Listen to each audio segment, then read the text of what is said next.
Are you here because you read the parable of the wineskin and have no idea what it's trying to say? Me too. So if you can go in the comments section and explain it for me. I'm just kidding. So actually, in Matthew, Mark, and Luke, Jesus has this run-in with some people that were asking him, hey, why are John the Baptist disciples fasting and praying? And then the Pharisees have some disciples who are fasting and praying. And I look at your disciples and they like to party, right? They're eating and drinking. I like to picture Jesus in a tuxedo T-shirt because it says like, I want to be formal, right, but I'm here to party too. Because I like to party, so I like my Jesus to party.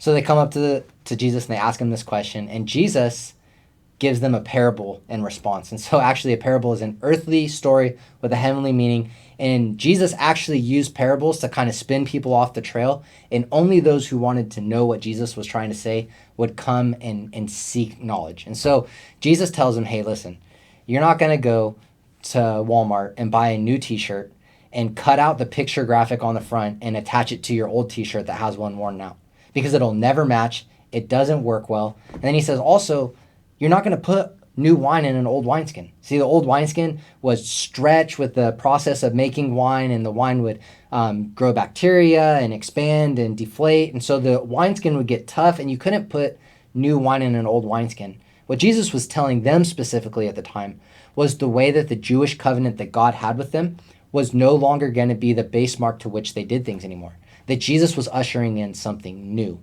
But this also translates to where we are today. See, Jesus is saying, I have a new work for you, and it can't go back into the old way of you doing things. See, I don't know about you, but when I was driven into my relationship with Jesus Christ, it was because my old way of living was not working anymore. I was broken, I was devastated, and when I came to Jesus, I knew that something needed to give. And Jesus is telling you the same thing. You can't go back to the old way of doing things after you've gotten love, joy, peace, patience, kindness, gentleness, from the Holy Spirit and from me, and then go back to your old way of living and think that you're going to continue to be able to experience that. You have to come to me and be born again, that he has made us a new creation. And in the same way, when you're talking about these wineskins, you're not going to put new wine that you spent all this time cultivating the vine and growing and tasting and doing all these things just to put it into an old vessel that's going to explode and blow up in your face. And Jesus is saying that your old way of life blew up in your face once. And if you continue down that road, it's going to blow up on you again. But come to me, for my yoke is easy, my burden is light.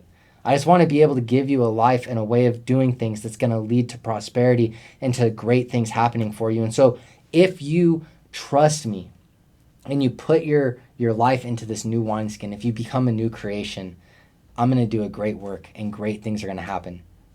But you can't go back to the old. So that's all it means. Pretty easy, right?